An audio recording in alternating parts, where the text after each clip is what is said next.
Hoy la neurociencia ya se ha venido y se ha integrado casi que a todas las áreas de nuestro trabajo. ¿Por qué? Porque a partir de los años 90, el Senado de los Estados Unidos declaró que la década de los 90 sería la década del cerebro. En esa década nosotros logramos realmente avanzar muchísimo en torno a lo que iba a ser el conocimiento del cerebro. El cerebro y la mente, por decirlo de alguna manera, básicamente el cerebro y la mente básicamente son lo mismo, pero son, digamos que dos ventanas diferentes o dos elementos diferentes, desde lo cual nosotros entendemos lo mismo. Es decir, los procesos cognitivos y los procesos cerebrales son dos caras de una misma moneda. Entonces, al entrar al neuromarketing, ustedes estarán entrando básicamente a una de las grandes áreas que actualmente domina el planeta. Entonces, yo quiero que hoy veamos mucho de qué se trata esto. Como les decía anteriormente, yo soy psicólogo, neuropsicólogo, máster en neurociencia y doctor, PhD en neurociencia cognitiva. Actualmente soy profesor en 13 países, no en 11, sino ya en 13 países, en alrededor de 43 universidades. Soy presidente de la Asociación Iberoamericana de Neuromarketing y Negocios, certificado por la Universidad de Michigan, por la Copenhagen Business School y por la Higher School of Economics. Es decir, y también soy, digamos, el CEO de la empresa Neuromind, Neuromarketing Solution, que brinda soluciones en lo que tiene que ver con esto.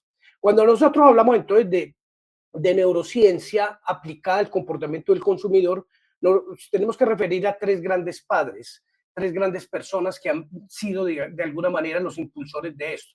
Dan Ariely, ¿sí? Un economista conductual, psicólogo que tiene también mucho conocimiento en neurociencia, que publicó hace unos años el libro Predictable Irrationality. Es decir, somos él, a través de experimentos en el MIT, era profesor del MIT, descubrió que muchas de nuestras decisiones como consumidores realmente eran decisiones que no pasaban por la esfera de la conciencia, por la esfera de la razón, por la esfera, digamos, de los elementos que creemos nosotros que nos hacen profundamente humanos.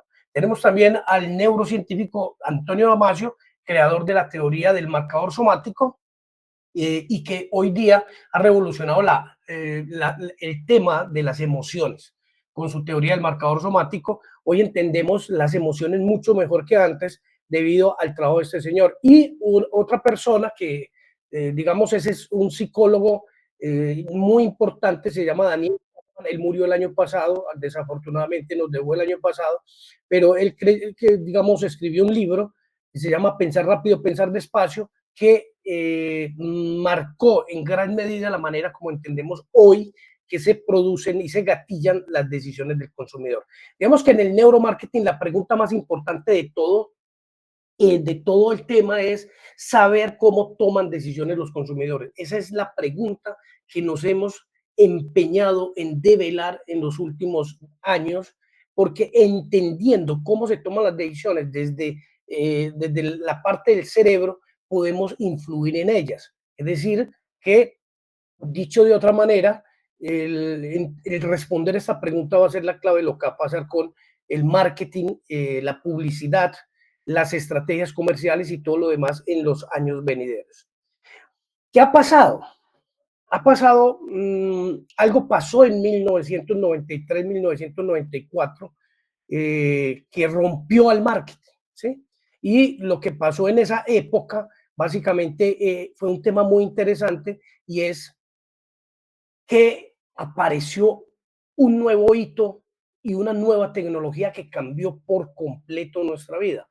Eso fue básicamente la llegada del Internet. Yo calculo que para Panamá habrá llegado en 1993, 94, así como Colombia y los países relacionados, pero digamos que el Internet cambió por completo la forma como nosotros vivíamos, nos socializábamos, nos relacionábamos, trabajábamos y aprendíamos. Antes de 1993, el marketing era una máquina de hacer dinero. Casi que si uno invertía $1 en marketing, prácticamente esa máquina de hacer dinero le devolvía $10 de retorno. Entonces los marketineros eran personas muy afamadas dentro de las empresas porque eran los que llevaban todo el dinero. Y para hacer marketing antes del Internet era relativamente fácil. En ese momento solamente habían tres medios que, digamos, cautivaban a los consumidores: la prensa, la radio y la televisión, siendo esta última incluso muy poderosa con relación a las otras dos partes. Entonces los marketineros, ¿qué hacían? Los marketineros al frente tenían cautivos a los públicos estaban cautivados frente a la pantalla del televisor.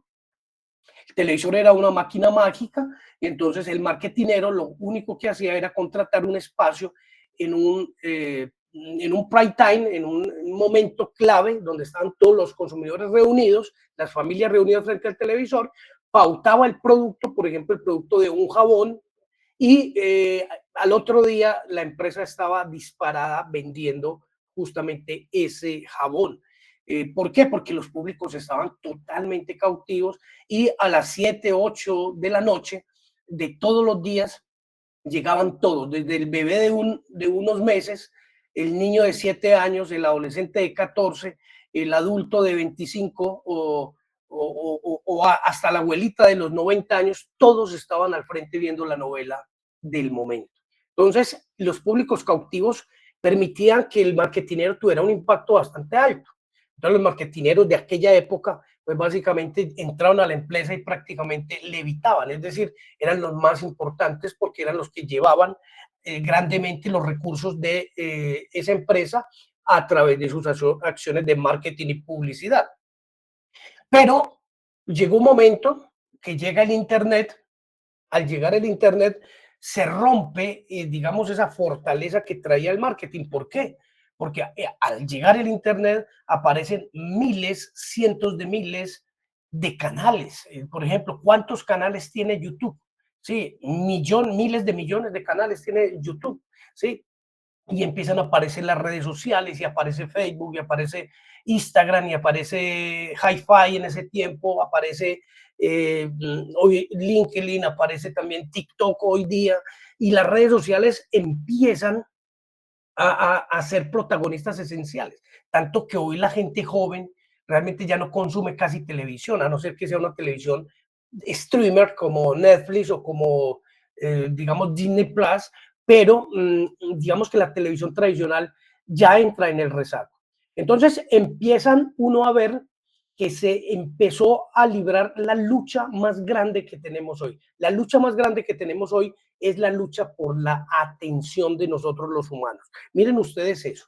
Hoy día todas las redes sociales, los streamers, los influencers, los creadores de contenido, las redes sociales, todos están en una lucha ardua, en una batalla constante, incluyendo los gobiernos y todo lo demás, todos tratando de capturar nuestra atención. La atención humana en este momento es el recurso más escaso de todos los recursos. La atención humana realmente apenas deja pasar el 0.1% de toda la información que le llega. A una persona actualmente le entran entre 3.000 y 6.000 mensajes publicitarios por día.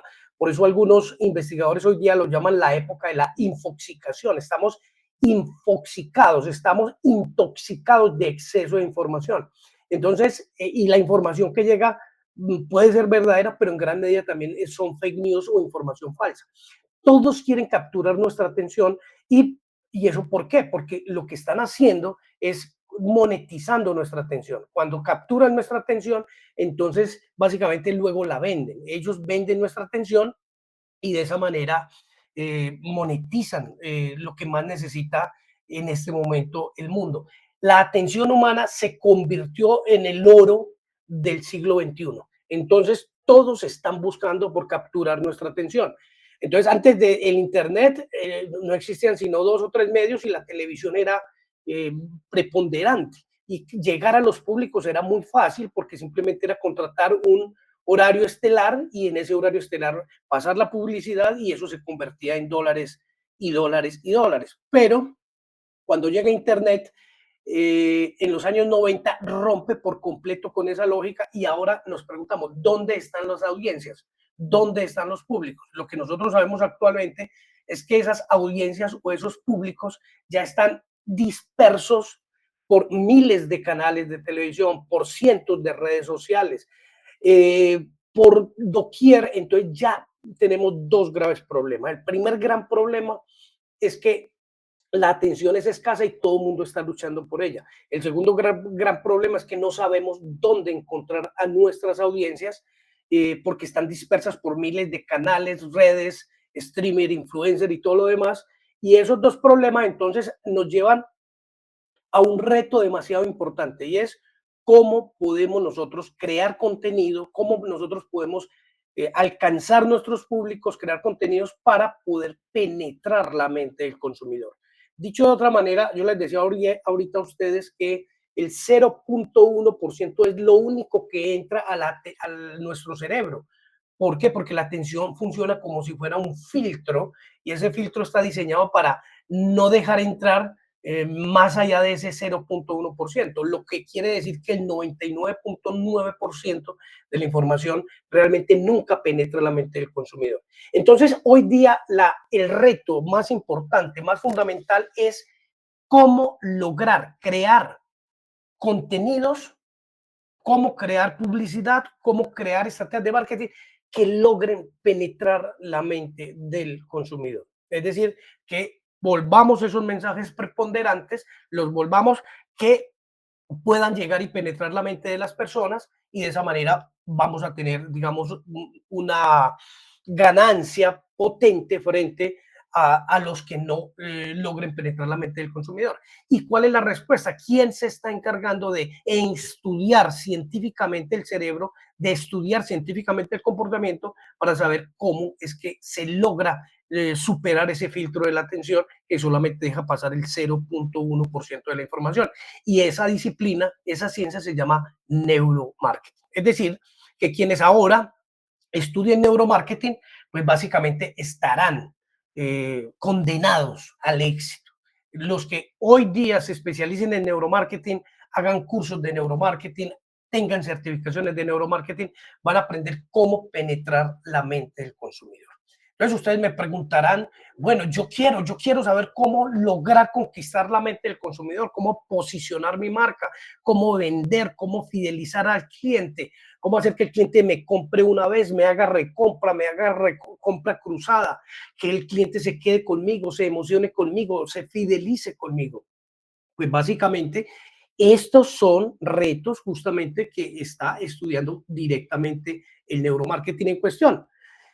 Para hablar de neuromarketing, entonces lo que quiero decirles con ello es que realmente estamos asistiendo a una época donde la guerra es por la atención, y el neuromarketing tiene las respuestas. Estudiar neuromarketing, certificando en neuromarketing, nos va a permitir a nosotros estar dentro de los poquitos que se especializan en esto de la mente humana y de la mente del consumidor. Y estudiar neuromarketing no solamente te va a ayudar a nivel profesional, sino que también te va a ayudar a nivel personal.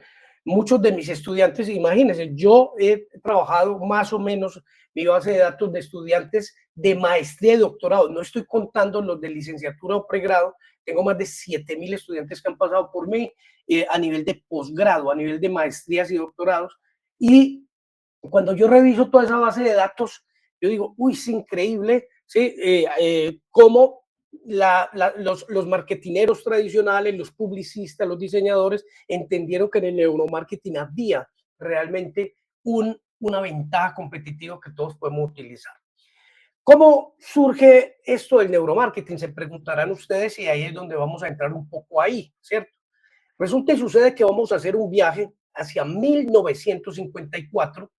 En 1954, dos investigadores de la Universidad de California, All y Milners, dos neurocientíficos, estaban estudiando el cerebro de una rata metida dentro de una caja de Skinner. La caja de Skinner, si ustedes no han tenido referencia de ella, es una caja de vidrio que tiene una palanca y que tiene luces, y que luces que se prenden y se apagan, y esa palanca es para ver el comportamiento de la rata. La rata puede aplicar esa palanca, apretar esa palanca, y algo sucede cuando ella aprieta esa palanca. De esta manera, los psicólogos conductuales del siglo pasado estudiaron parte del comportamiento humano, como B.F. Skinner, uno de los más importantes, y ellos a través de esta caja de Skinner, por eso se llama la caja de Skinner, porque la creó B.F. Skinner, ellos estudiaban el comportamiento de los animales. Entonces, en 1954 estaban estos dos neurocientíficos, Olli y Milner, estudiando la parte más profunda del cerebro. Entonces, aquí yo quiero darles una pequeña señal. El cerebro humano, para entenderlo bien, tenemos que pensarlo metafóricamente como si tuviera tres grandes pisos, como si fuera una construcción envolvente de tres pisos. Un primer piso, que lo vamos a llamar el tallo cerebral. El tallo cerebral se encarga de mantenernos con vida. En el tallo cerebral nosotros manejamos el corazón, la respiración, la presión arterial, manejamos todo lo que maneja nuestros signos vitales. O sea que si alguno de nosotros nos llega a fallar el tallo cerebral, pues básicamente no vamos a sobrevivir. Sobre el tallo cerebral hay una segunda capa que se llama el sistema límbico. El sistema límbico es el centro del comportamiento instintivo, donde están nuestros instintos más profundos y donde está el manejo de nuestras emociones, ¿sí? Allá están todas las emociones, la ira, la agresión, la felicidad, la alegría, la tristeza, la rabia. Ahí está en ese segundo piso que se llama el sistema límbico. Y en el tercer piso está nuestra corteza cerebral, que es la parte más reciente de nuestro cerebro, la parte más reciente de nuestro cerebro. Entonces, ese cerebro, nosotros entonces tenemos un cerebro humano que pesa alrededor de 1.450 gramos, tiene alrededor de 100.000 millones de neuronas, tiene una potencialidad sináptica, o sea, de conexión, de conectar a las neuronas de 10 a la 9, es decir, es tan grande el número, que son el número 10 más 9 ceros más a la derecha, y eso es mucha más cantidad que las estrellas que conocemos en el universo. Ese cerebro que tiene un hemisferio izquierdo, un hemisferio derecho, ese cerebro tan desarrollado, les cuento que es un cerebro de un mamífero, ¿sí? Nosotros los mamíferos tenemos como historia más de 250 millones de años. Y dentro de esos mamíferos, que los mamíferos se volvieron dominantes hace 66 millones de años cuando sobre la península de México, en Yucatán, cayó un asteroide que golpeó tan duro que rompió, digamos que extinguió a los dinosaurios. A mí me gusta ir mucho a Cancún porque cuando voy a los cenotes son esos ríos subterráneos, básicamente son la consecuencia del golpe que ese meteorito dio hace 66 millones de años, que explotó por dentro de la Tierra y creó esos ríos subterráneos que hoy conocemos en Cancún. Eso es un dato para cuando vaya a Cancún y pueda volver a disfrutar de esos cenotes, no lo vea como algo simplemente sencillo, sino como el resultado de algo impresionante que ocurrió hace 66 millones de años. Entonces los humanos nos volvimos, cuando mueren los dinosaurios, existía un pequeño mamífero, ¿sí?, que se llamaba Purgatorius, y ese pequeño mamífero hoy se convirtió en ustedes y yo, es decir, en homínidos y homo sapiens. Pero la historia de nosotros se separa hace 7 millones de años, donde nos separamos de los primates, de los simios, y desde entonces aparece alguien que se llama el homínido, y el primer homínido que tenemos registrado es el Australopithecus, que luego, hace 3 millones de años, que luego dio lugar al Homo habilis hace 2 millones de años, y ese dio lugar a otro que se llamó el Homo erectus hace 1.5 millones de años, y ese Homo erectus finalmente dio lugar al Homo sapiens, que existe hace 250.000 años. ¿Y por qué yo cuento esta historia? Esta historia es porque todo nuestro comportamiento de hoy está conectado con una herencia biológica de los últimos 4 millones de años. Entonces, y esto lo estudia el neuromarketing, cuando yo les digo a ustedes, por ejemplo, que el comportamiento de consumo actualmente de cada uno de nosotros está conectado con cosas que ocurrieron hace 4 millones de años. ¿Por qué nosotros amamos la grasa, las hamburguesas, los embutidos? Porque el cerebro es 70% grasa, y hace 2 millones de años que nosotros necesitábamos consumir grasa, pero no teníamos un aparato digestivo para, digamos, aplicar a la proteína animal. Nosotros vivíamos de raíces, de yuncos, de hojas, de verduras, y lo único que tenía calorías entonces eran las frutas.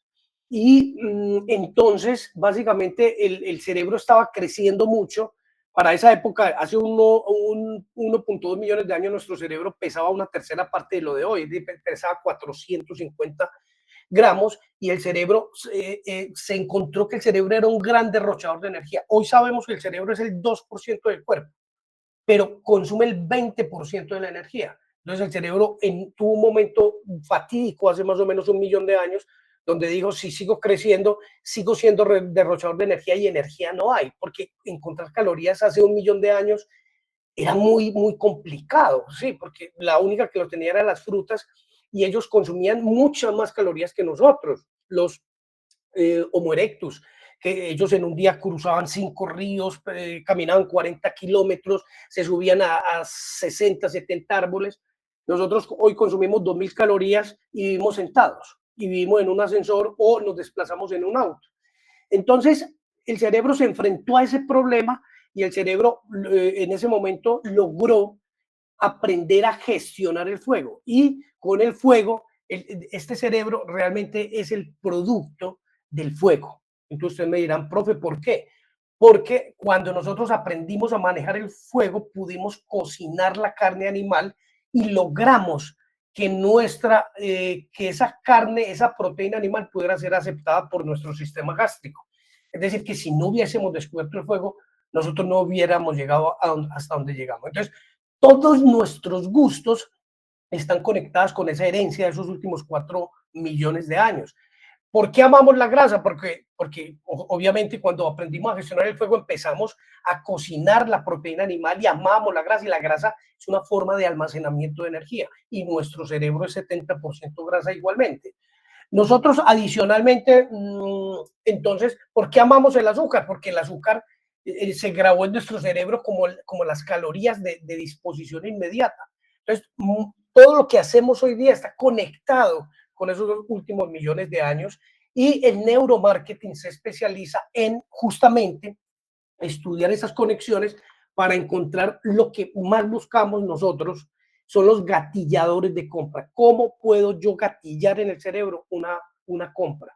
Y entonces ya sabemos cómo podemos gatillarlo. Yo en este momento incluso estoy dando cursos para varias universidades en el mundo, una de ellas la Universidad de Barcelona en España, y anoche estábamos en clase, ayer estábamos en clase a las 11 del día, en la noche tuve otra clase con México, pero a las 11 del día estaba dando una clase para la Universidad de Barcelona, donde estamos trabajando cada uno de los gatillos para activar los procesos de compra. ¿Sí? Entonces resulta y sucede, y regresando al experimento de Hall y Milner sobre el ratón, y ahorita regreso sobre esos gatillos mentales, que son la magia realmente, ahí es donde están toda la magia de cómo lograr vender y posicionar un producto y fidelizar. Entonces, volviendo a 1954, Hall y Milner se pusieron a estudiar a estos animalitos y ellos metían un electrodo, mire el paradigma tan interesante que utilizaban. Ellos le metían un electrodo a la ratica en una parte del cerebro y la conectaban, ¿sí?, con en la palanca, de manera que si la ratica palanqueaba, cerraba un circuito y se autoadministraba un estímulo eléctrico en donde ellos hubiesen puesto el electrodo de ese animal. Entonces ellos encontraron en 1954 que en el segundo piso, el que yo llamaba ahorita el sistema límbico, donde se manejan las emociones y los instintos, entonces ellos pusieron ahí el electrodo en una partecita, en un núcleo que se llama el núcleo accumbens, lo pusieron ahí, y cuando ponen el electrodo en el núcleo accumbens y la rata palanquea, la rata desarrolla una reacción de éxtasis y la rata en ese momento vuelve a palanquear y la rata vuelve a sentir ese éxtasis y la rata sigue y sigue y sigue imparablemente palanqueando. La rata deja de comer, la rata deja de beber, la rata deja de tener conducta sexual, la rata no quiere sino palanquear. Entonces ustedes me dirán, ¿qué estaría sintiendo la rata? La rata está sintiendo un placer literalmente orgásmico, que eso es lo que produce la dopamina, ese núcleo accumbens. Las ratas de Oli Milner morían 24 horas después, palanqueando 2000 veces por hora y morían de inanición 24 horas después. Es decir, los neurocientíficos habían hecho un descubrimiento tan impresionante que les dio para ganar el premio Nobel del año 1954. Habían descubierto lo que se llama el núcleo el centro de recompensa o centro de placer. Y hoy sabemos que ese centro es el núcleo accumbens y que se alimenta de dopamina.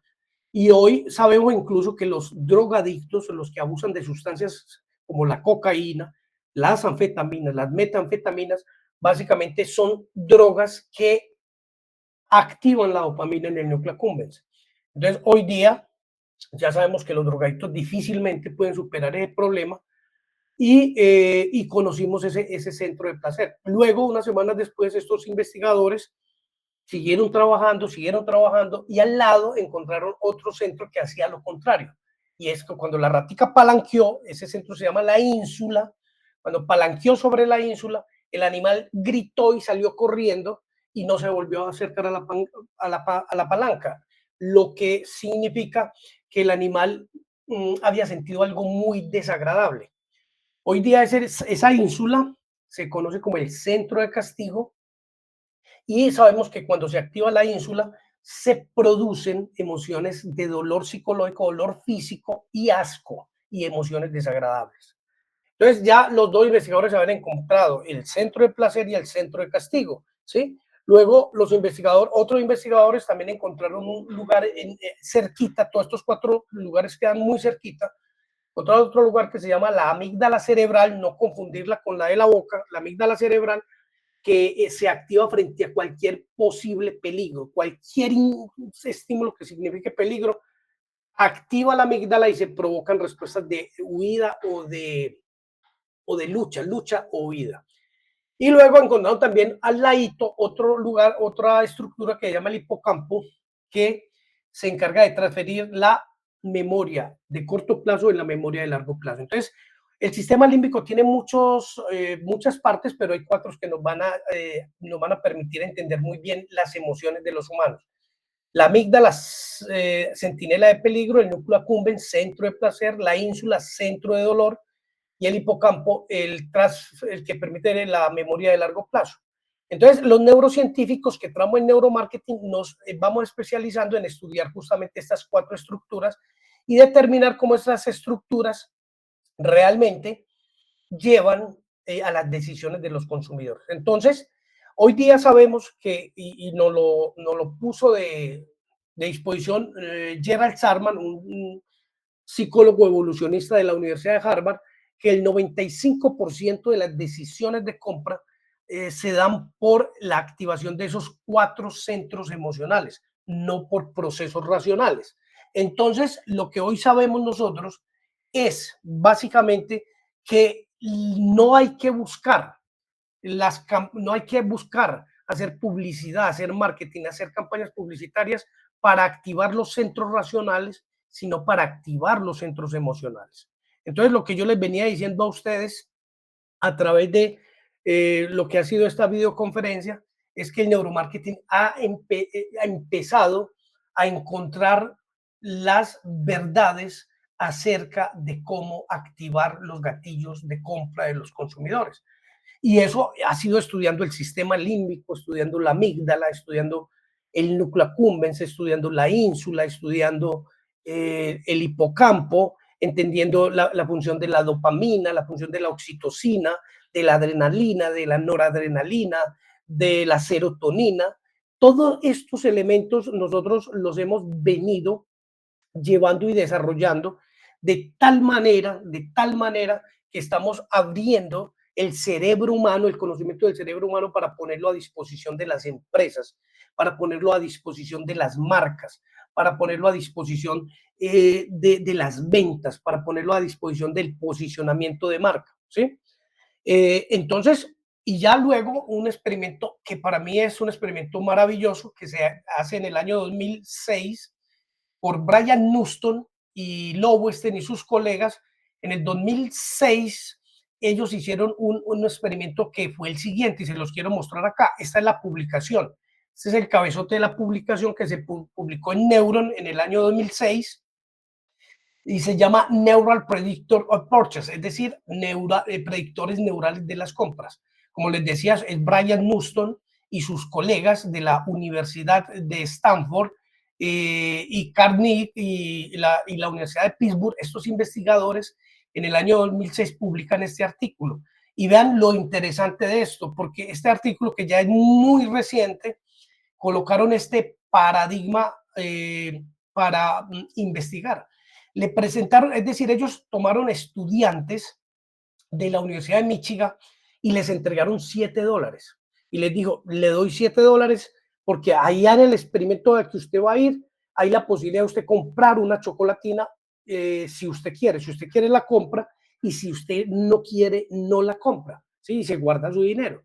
Entonces, en el paradigma que les pusieron a los estudiantes, durante los primeros 4 segundos, les presentaron una chocolatina de marca Godiva, que según los entendidos es una de las chocolatinas de mejor sabor en el mundo. Los otros 4 segundos les presentaron a los estudiantes el precio, $7. Y en los otros 4 segundos le dieron la oportunidad le preguntaron si lo compraba o no lo compraba por $7. ¿Qué ocurrió? Estos estudiantes estaban alambrados con resonancia magnética nuclear funcional y estaban alambrados con tomografía por emisión de positrones, es decir, los neurocientíficos estaban escaneando la actividad cerebral de las personas. Cuando le presentaron la chocolatina primero, cuando le presentaron el precio de segundo, o cuando los pusieron a decidir. Y lo más interesante de estos hallazgos, mis estimados amigos y amigas, es que estos estudiantes de la muestra de investigación, cuando les presentaron la chocolatina y ellos les encantó la chocolatina, querían probarla, se activó el núcleo accumbens, es decir, se activó el centro de recompensa o centro de placer que habían descubierto en 1954 Oli Milners. Cuando les presentaron el precio, se activó la ínsula, el centro de dolor, ¿sí? Mire qué interesante. Y cuando tuvieron que elegir, entonces se activó la corteza prefrontal ventromedial. Entonces ya sabemos dónde se gatillan las decisiones. Entonces, en este caso, lo que se activaron fue un centro de emocionales que pasaron a la corteza prefrontal ventromedial, donde se gatilló la decisión. ¿Y en qué finalmente consistió esa decisión? La gente, si activó el accumbens más que la ínsula, compró, pero los que activaron más la ínsula por la percepción del precio que la accumbens, la gente no compró. Ello entonces condujo al entendimiento de los centros cerebrales de la compra. Y hoy día nosotros con técnicas de neuromarketing podemos activar accumbens, podemos activar ínsula, podemos activar la corteza prefrontal ventromedial, y eso es lo que están haciendo las grandes marcas actualmente, lo que hace Amazon. ¿Cómo hago yo para que no se active la amígdala? Yo te digo que te devuelvo la totalidad de tu dinero y no quedas completamente satisfecho. ¿Cómo hago para que no se active la ínsula? Yo te puedo decir que tienes un crédito para pagarme tu producto durante tantos meses. ¿Cómo hago yo para activar el accumbens? Pues activamos el accumbens mostrándote el producto de una manera espectacular que inmediatamente se active tu dopamina en los centros de placer. ¿Cómo hacemos nosotros para? Entonces resulta y sucede que a través de esto hemos aprendido más de 135 técnicas para aprender a gatillar los centros que llevan a la compra y para inhibir los centros que bloquean la compra. Entonces tenemos centros que gatillan la compra y centros que bloquean la compra. ¿Cuáles bloquean? La amígdala, por ejemplo, bloquea, la ínsula bloquea, pero ¿cuáles gatillan? Gatillan básicamente la accumbens y el hipocampo. Entonces, esos 4 centros, ya hoy tenemos más de 135 estrategias en algo que llamamos neuroventas, básicamente para activar los gatilladores de compra y para bloquear los que inhiben la compra. Es decir, básicamente hoy hemos aprendido a través de esas técnicas y hemos desarrollado a través del mismo estrategias de marketing, publicidad y todo lo demás. Y al aprender todos estos elementos hemos encontrado los secretos que hoy, por ejemplo, las 10 marcas más grandes del mundo, Coca-Cola, Nike, Adidas y todas las demás, de las 10 marcas más grandes del mundo, 9 están utilizando neuromarketing intensivo para gatillar las compras, ¿sí? Por ejemplo, la final del Super Bowl que se hace pues cada año en los Estados Unidos es visto por más de 300 millones de personas.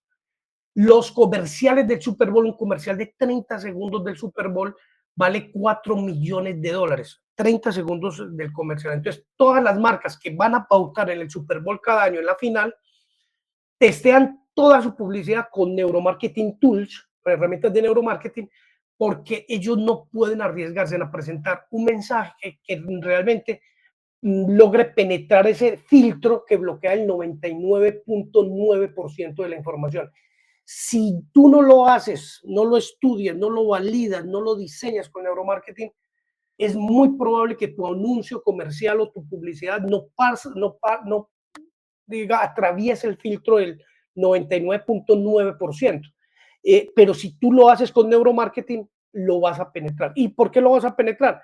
Porque es que cuando nosotros estudiamos la conducta de compra, de elección del consumidor, nosotros nos estamos conectando con los últimos 4 millones de años del desarrollo de nuestro cerebro y sabemos con precisión diseñar estímulos de marketing de penetración. Entonces, cuando nosotros diseñamos para el cazador recolector que vivió hace 4 millones de años hacia atrás. Es decir, para los elementos más instintivos y más emocionales y que están en la profundidad del sistema límbico, que vuelvo y repito, son la amígdala, el accumbens, la ínsula y también el hipocampo.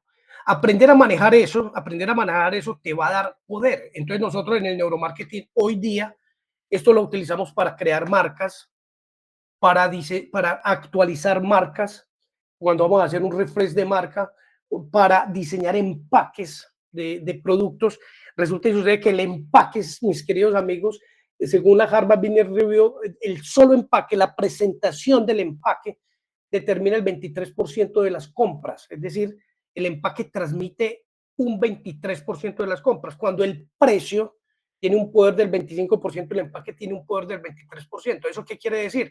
Que diseñar el empaque tiene que ser un arte total de penetración, porque el empaque es el que se tiene que defender. No existe mejor vendedor o peor vendedor que el empaque en una góndola, en una percha, en una vitrina, allá en el supermercado, ¿sí? Allá en el supermercado, la marca depende del empaque. Cuando se para el empaque allá en la góndola, el empaque es el que tiene que competir con toda la otra competencia, valga la redundancia. Él es el vendedor silencioso, él es el vendedor 24/7 y él es el que tiene, el empaque tiene que hablarle a los clientes cuando van pasando por la góndola y el empaque tiene que decirle 3 palabras, ¿sí? Tiene que decirle, mírame, mírame. La segunda es, elígeme, elígeme. Y la tercera es, llévame, llévame, llévame. Entonces, el diseño de empaque es tan poderoso que hay que hacerlo con neuromarketing, hay que hacerlo con neuromarketing. Nosotros en neuromarketing utilizamos laboratorios de neurociencia para medir justamente la actividad del sistema límbico, para mirar si un empaque realmente va a lograr el objetivo o no. Entonces yo digo que el cuadrilátero de boxeo o el octágono en la UFC de las marcas, donde las marcas se revientan unas contra otras, es la góndola, es la vitrina, es la percha, es el lugar donde en los supermercados ponemos todos los productos y es ahí donde hay que ganar.